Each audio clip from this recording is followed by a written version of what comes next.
I want to take you back to a street we've traveled down before. Let's revisit Minnesota Avenue to see the updates from a couple of years ago. Minnesota Avenue has had a few changes since we've last been there. Mayor Bowser signed a mayor's executive order to locate property in Ward 7 and 8 for the relocation of a government building. Ward 7 and 8 are considered the most disadvantaged sections of DC and has the largest black population of the city. And that's how the Department of General Services found a new home in Ward 7 on Minnesota Avenue. This section of Minnesota Avenue will now be referred to as the downtown of Ward 7. The space chosen for the new DGS used to be a Unity Clinic, and then they moved the clinic to a smaller space several doors down the block. I remember the Unity Clinic used to be a giant food grocery store. Quite a few people will remember that too. Just like the Dollar Tree next door used to be a Murray's grocery store, and before that it was a Woolworths. The mayor and her development team had a groundbreaking for the DGS building in May 2021. The DGS building is the first phase of a multi-phase mixed-use redevelopment of two shopping centers at the intersection of Minnesota Avenue and Benning Road, and it will be renamed Northeast Heights. Neighborhood Commissioner Terrell Holcomb stated that Minnesota Avenue is on the move as he was describing his excitement about the coming changes to Minnesota Avenue, Northeast DC. He introduced the mayor, and one of the things she said was, "I made the decision to focus DC government and our buying power, leasing power, and spending power on helping our private sector partners make decisions to invest in the city. And that's a powerful tool, the district's leasing power. In fact, we know that the current home of DGS, the Reeves Center located at 14th and U, was part of Mayor Berry's vision to transform U Street, and we see what we've been able to accomplish. So last year, DGS entered into a 20-year lease at this location. I think this may be the first lease that we've inked in our East of the River focus, and DGS, as they do in many things, is leading the way." Mayor Bowser introduced Ward 7 Council member Vincent Gray, and this is some of what he said. "I'm certain that those who are here will share my excitement because of the catalytic effect this is going to have on bringing the DC Department of General Services headquarters to Ward 7. And of course, we're just down the street from the Department of Employment Services.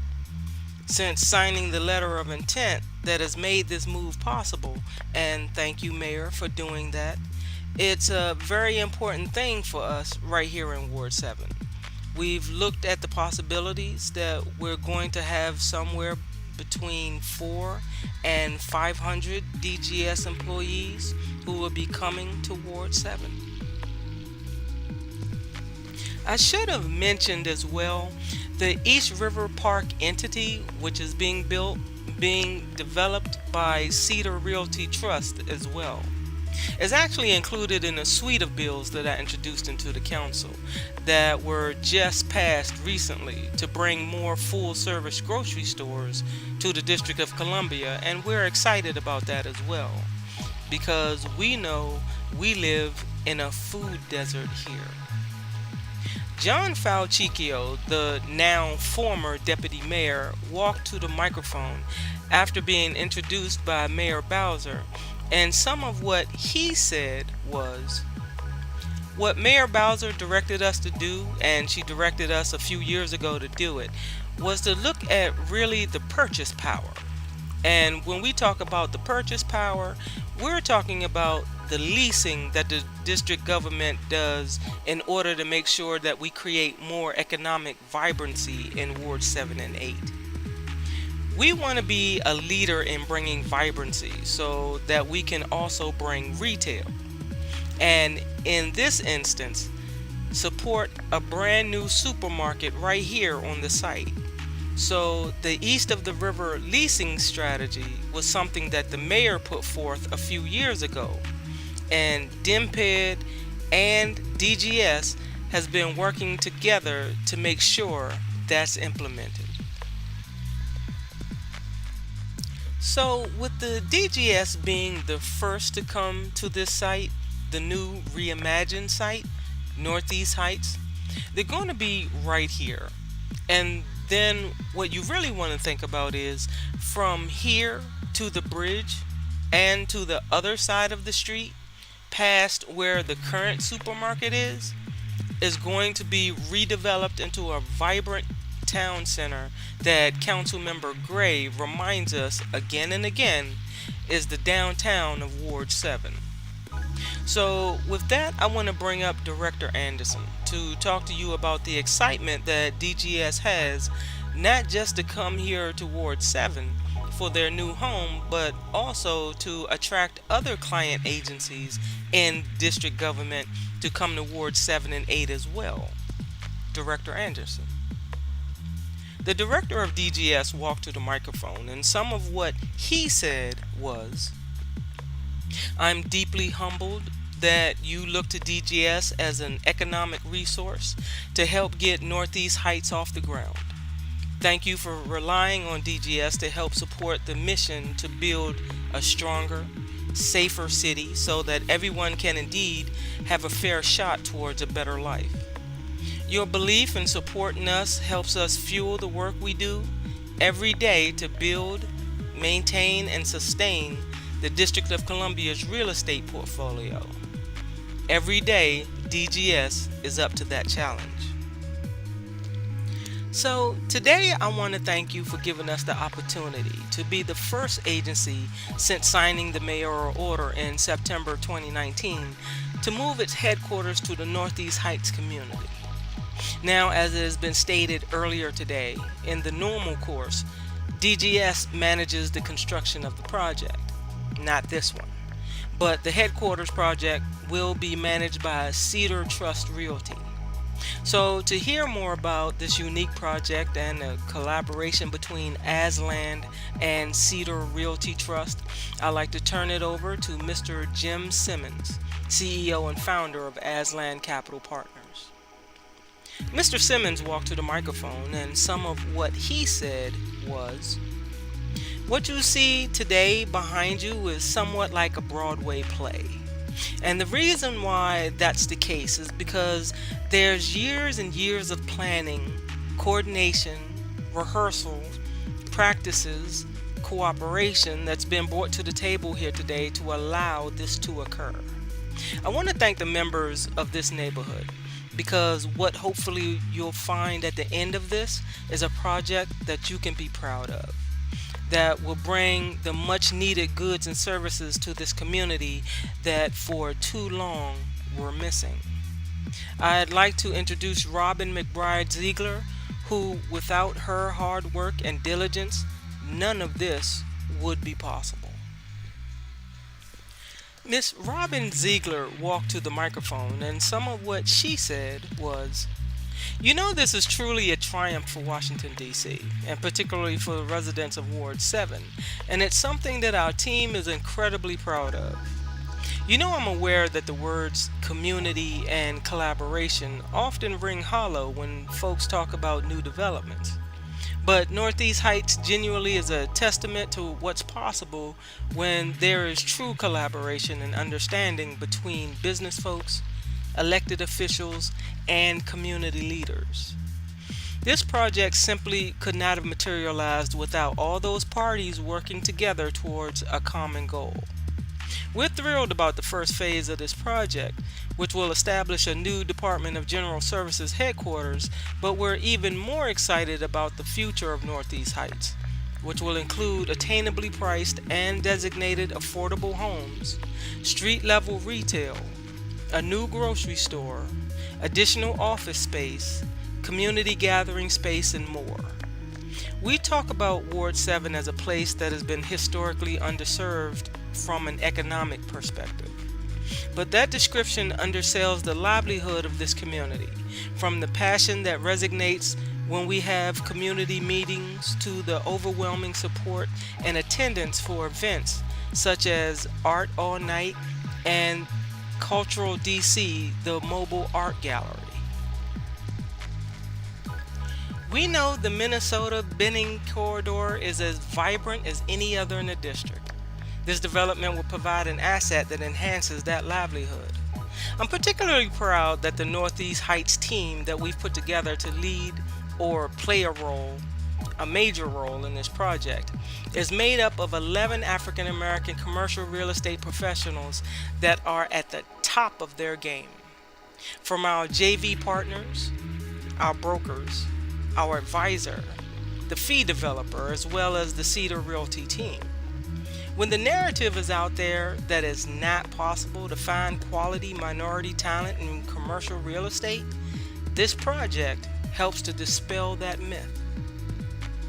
Phase 1 of this project began with the construction of the DGS building and will continue to replace the East River Park Shopping Center and the Senator Square Shopping Center on the other side of the street of Minnesota Avenue, with roughly 1.97 million square feet of mixed-use development.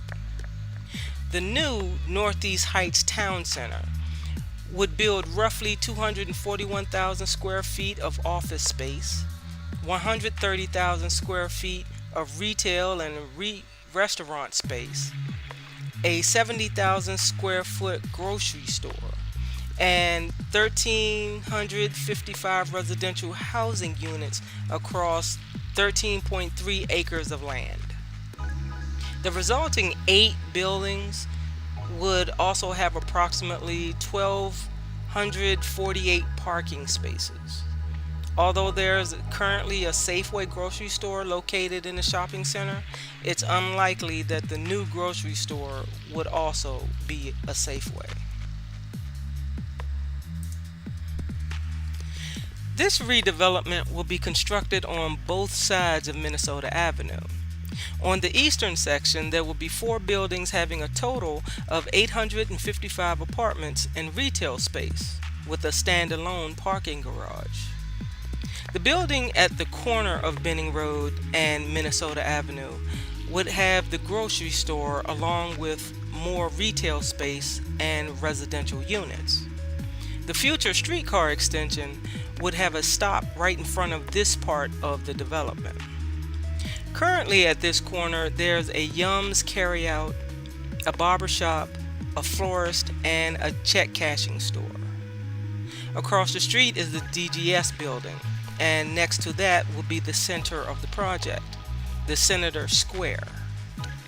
Using the facade of the Senator Theater, it will be turned into a 500-unit residential building with retail shops. It will have outdoor seating both for public use and for the restaurants. There would also be a small park between the development and the current library and community center, and this section would have 297 spaces for bicycles. The southern section of the development will be turned into office buildings with ground floor retail space. The development team has created opportunities for the current tenants to return to the completed project, although some have already declined the offer. The entire project is expected to be completed in 2028. The Northeast Heights project offers access to the nearby Minnesota Avenue Metro train station and bus stops, with future streetcar stops, also Fort Mann Park, and the DC 295 Anacostia Freeway. The future extended streetcar will connect Northeast Heights to the 8th Street corridor as well. Before the DGS building was even completed, it sold to another development team. Standard Real Estate Investments bought the 2 shopping centers, but not the DGS building as part of the deal. This deal was the second east of the river purchase for the company. The first deal was a 7 building package deal of apartments that sat behind the Congress Heights Metro station, where it planned to build an office building, retail space, and 179 affordable housing units on the 2-acre site. Standard Real Estate is a minority owned business, and its financing officer said the deal is not only creating economic opportunities in underserved neighborhoods, but as part of its efforts to increase access to capital for developers of color also. Standard Real Estate Investments was able to become the new owner of the multiple apartment buildings on Alabama Avenue through a settlement with the DC Attorney General's office. The settlement dissolved the arrangement with a court-appointed receiver, thus allowing transfer of ownership from its corporate landlord, that the tenants called Slumlord, to its new owner, Standard Real Estate. Many of the small businesses on Minnesota Avenue have already closed its doors, and the other ones are in preparation to relocate somewhere else. So if we move down the street across the Benning Road Bridge, I want you to take notice of the bridge's new name. It changed from the Lorraine Whitlock Bridge to the Willie J. Hardy Bridge. The name Lorraine Whitlock now is the name of the renovated elementary school that was named Maud Anton in the Deanwood neighborhood. Now that we're on the opposite side of the bridge, this corner lot used to belong to the Washington Metropolitan Area Transit Authority, or the WMATA, but we can just call it the Metro. In order for this apartment building to exist, DC bought that lot from Metro, which had several houses, several small businesses, and Metro's parking lot on it, which sat on 7.8 acres of land in 2002. The purpose was to build a mixed-use building of 376 residential units, 23 townhouses, office and retail space that was finally completed in 2014. But in the first phase of the project, DC had to build a 515 parking space replacement for Metro, and they did that.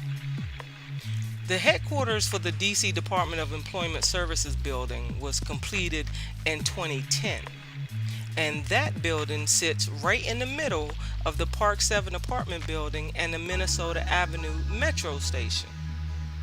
The orange line that has the Minnesota Avenue station extends from the Stadium Armory Metro stop all the way to PG County to the New Carrollton Metro stop, and that opened in November 1978.